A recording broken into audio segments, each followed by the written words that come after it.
Assalamualaikum warahmatullahi wabarakatuh. Perkenalkan, nama saya Deni Wahyudin dari kelas MN22C. Yang mana pada kesempatan kali ini saya akan mempresentasikan tugas dari mata kuliah pemasaran berkelanjutan terkait ide bisnis dalam pemasaran berkelanjutan. Baik, untuk ide bisnis yang saya ambil ini, saya mengambil perusahaan kemasan ramah lingkungan dengan nama Green Book. Ya, untuk penjelasannya, Green Book adalah sebuah usaha atau perusahaan yang bertujuan untuk menyediakan kemasan ramah lingkungan berbahan biodegradable dan dapat daur ulang, yang mana dengan meningkatnya kesadaran terhadap dampak negatif plastik sekali pakai, Green Book hadir sebagai solusi untuk mengurangi limbah plastik sekaligus berkontribusi pada pemberdayaan masyarakat lokal melalui pelibatan pengrajin dalam proses produksi. Kami percaya bahwa langkah kecil seperti menggunakan kemasan ramah lingkungan dapat memberikan dampak besar pada pelestarian lingkungan. Dengan Green Book, kami ingin menjadi bagian dari perubahan menuju masa depan yang lebih hijau. Baik, untuk rencana bisnis yang saya ambil, yang mana pertama ada visi, yang mana visi dari Green Book ini sendiri adalah menjadi penyedia solusi kemasan ramah lingkungan terbaik di Indonesia, memberikan dampak positif pada lingkungan dan masyarakat. Untuk misi yang pertama ada mengurangi penggunaan plastik sekali pakai dengan menawarkan alternatif yang ramah lingkungan. Yang kedua ada memberdayakan masyarakat lokal melalui pelatihan dan menciptakan lapangan kerja. Yang ketiga ada mengedukasi masyarakat luas termasuk pelanggan mengenai pentingnya keberlanjutan dan dampak lingkungan. Karena ketika kita melihat keadaan sekitar itu, ternyata banyak dari masyarakat sekitar yang kurang peduli terhadap lingkungan. Seperti contoh ketika mereka membeli barang yang tidak ramah lingkungan sama sekali. Bahkan tidak hanya itu, masyarakat pun membuang barang yang tidak ramah lingkungan itu ke manapun dia inginkan. Jadi tidak dibuang pada tempat yang seharusnya. Terus lagi untuk tujuan. Jadi tujuan akan saya bagi dua. Yang pertama ada tujuan jangka pendek dan yang kedua ada tujuan jangka panjang. Yang pertama ada tujuan jangka pendek dari perusahaan Green Book adalah fokus pada peluncuran di pasar lokal dalam waktu 6 bulan untuk membangun basis pelanggan awal. Karena memang awal itu memang pelanggannya agak susah juga kalau perusahaan memang masih baru. Nah, jadi kita beri jarak dalam waktu 6 bulan untuk membangun basis pelanggan awal. Terus selanjutnya ada tujuan jangka panjang. Nah, ini untuk yang berkepanjangan. Yang mana jangka panjangnya adalah mencapai skala besar dan menjadi pemain utama di industri ramah lingkungan di Asia Tenggara dalam waktu 5-10 tahun. Nah, dalam waktu 5-10 tahun itu di Asia Tenggara. Berarti setelah itu kita mempunyai tujuan lagi untuk menjadi pemain utama di industri ramah lingkungan di dunia. Nah, itu targetnya nanti setelah 10 tahun ke atas, ketika 5-10 tahun itu sudah tercapai. Nah, visi kami ini tidak hanya sebatas bisnis, tetapi juga untuk menciptakan dampak yang berarti bagi lingkungan dan komunitas. Dengan tujuan yang terarah, kami yakin Green Book dapat menjadi pionir dalam industri kemasan ramah lingkungan. Nah, untuk selanjutnya ada produk atau jasa yang ditawarkan oleh perusahaan kami.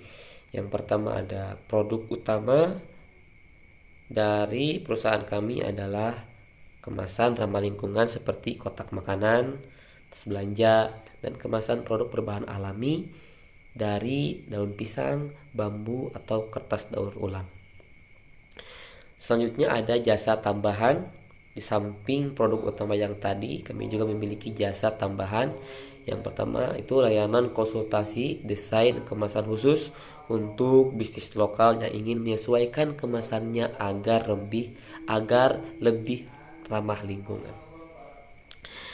Kami ini tidak hanya menyediakan produk, tetapi juga solusi yang dirancang untuk membantu bisnis menjadi lebih berkelanjutan. Dengan Green Book, mungkin Anda dapat mengubah cara berbisnis sekaligus menjaga lingkungan. Untuk selanjutnya ada strategi mencari modal. Nah, karena kami kan perusahaan masih baru, jadi kami juga menerapkan dari mana sih modal yang akan kami dapatkan untuk membangun perusahaan ini. Yang pertama ada crowdfunding, yang mana menggalang dana melalui platform seperti Kickstarter untuk melibatkan komunitas peduli lingkungan sekaligus membangun kesadaran merek. Yang pertama. Terus yang kedua ada investor sosial, yang mana ini tuh adalah menarik investor dengan visi keberlanjutan lingkungan dan dampak sosial. Nah, yang ketiga ada hibah pemerintah, yang mana memanfaatkan program pemerintah yang mendukung bisnis berbasis lingkungan. Karena kan pemerintah juga banyak yang mendukung akan produk berkelanjutan ini. Yang keempat, yang terakhir ada kemitraan dengan perusahaan besar. Nah, di samping yang tiga tadi, kami juga kemitraan membangun kerjasama dengan perusahaan-perusahaan besar yang mendukung produksi pemasaran atau produksi berkelanjutan. Nah, makanya menggandeng perusahaan besar untuk mendukung produksi dan distribusi. Karena kami percaya bahwa dukungan dari komunitas dan mitra strategis adalah kunci untuk mewujudkan visi Green Book. Dengan pendekatan yang inklusif, kami siap menghadirkan solusi kemasan yang berkelanjutan. Untuk selanjutnya ada strategi pemasaran untuk memasarkan produk Green Book ini.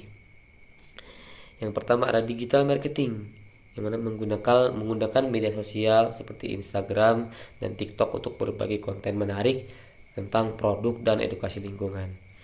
Yang kedua ada kemitraan, yaitu berkolaborasi dengan bisnis ramah lingkungan lainnya seperti restoran atau e-commerce yang memprioritaskan keberlanjutan. Nah, jadi kami tidak hanya bekerja sama dengan toko-toko yang tidak mementingkan memprioritaskan keberlanjutan. Jadi kami tidak bekerja sama dengan perusahaan seperti itu, tapi yang kami cari adalah perusahaan yang memprioritaskan keberlanjutan dalam produk mereka untuk bekerja sama dengan kami karena mempunyai visi yang sama. Nah, yang ketiga ada edukasi publik, yang mana menyelenggarakan webinar, workshop, dan kampanye offline untuk mengedukasi masyarakat tentang manfaat menggunakan produk ramah lingkungan. Dan ini termasuk salah satu hal yang penting. Offline langsung mengumpulkan warga-warga masyarakat sekitar untuk apa? Untuk mengedukasi bahwa produk ramah lingkungan itu adalah produk yang bermanfaat, sangat bermanfaat, supaya lingkungan pun tidak akan tercemar. Nah, karena pemasaran bagi kami itu bukan hanya tentang menjual produk, tetapi juga mengedukasi masyarakat tentang pentingnya keberlanjutan. Melalui pendekatan yang kreatif dan kolaboratif, kami ingin membangun kesadaran sekaligus kepercayaan.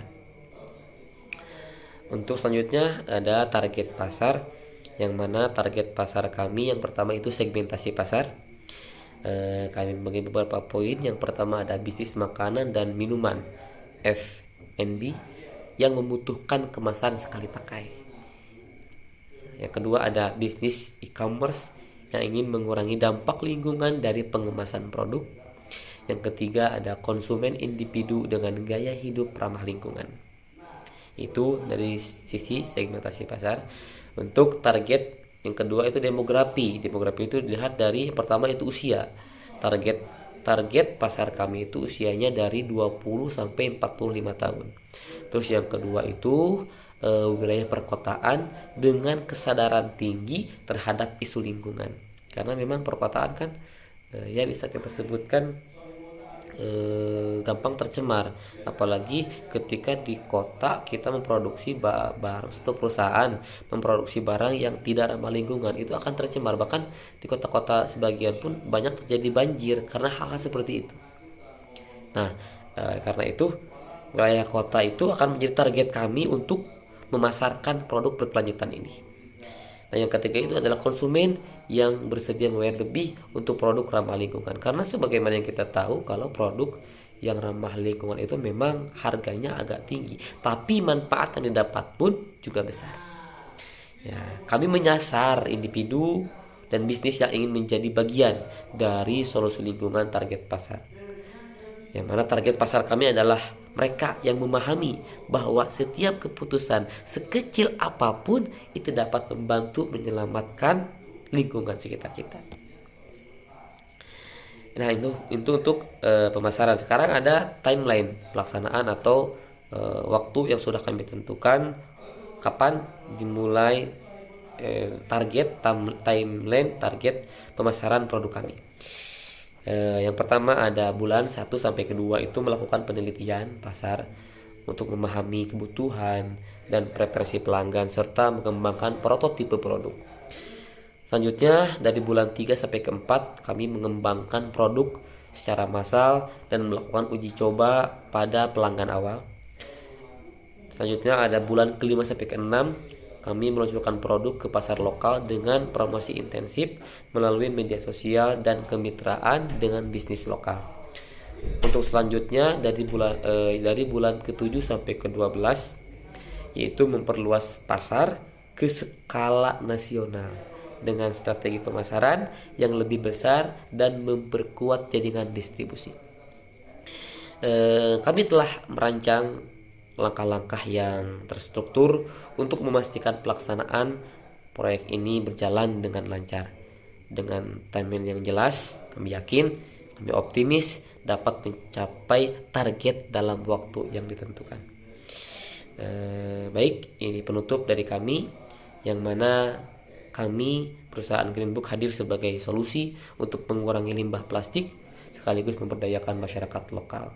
Dengan visi dan misi yang kuat, produk inovatif dan strategi yang jelas, Greenbook optimis dapat menjadi pemain utama dalam industri ramah lingkungan di Indonesia dan Asia Tenggara.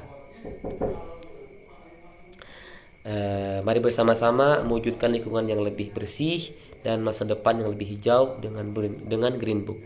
Setiap pilihan Anda adalah langkah menuju perubahan yang lebih baik. Tambahan untuk penutup dari perusahaan Greenbook kami, yang mana perusahaan Greenbook adalah solusi nyata untuk mendukung lingkungan yang lebih baik dengan komitmen kami terhadap keberlanjutan dan pemberdayaan masyarakat. Kami yakin dapat menciptakan dampak yang signifikan. Bersama-sama mari kita mewujudkan dunia yang lebih hijau. Kami mengutip dari ahli keberlanjutan, yang mana bisnis yang benar-benar berkelanjutan adalah bisnis yang tidak hanya menghasilkan keuntungan tetapi juga memberikan kontribusi nyata bagi lingkungan dan masyarakat. Saat Anda membuat keputusan hari ini, pikirkan dampaknya pada generasi yang akan datang. Itulah kunci kesuksesan sejati. Mungkin cukup sekian dari saya. Terima kasih atas waktunya. Mohon maaf bila ada kata-kata yang salah. Wassalamualaikum warahmatullahi wabarakatuh.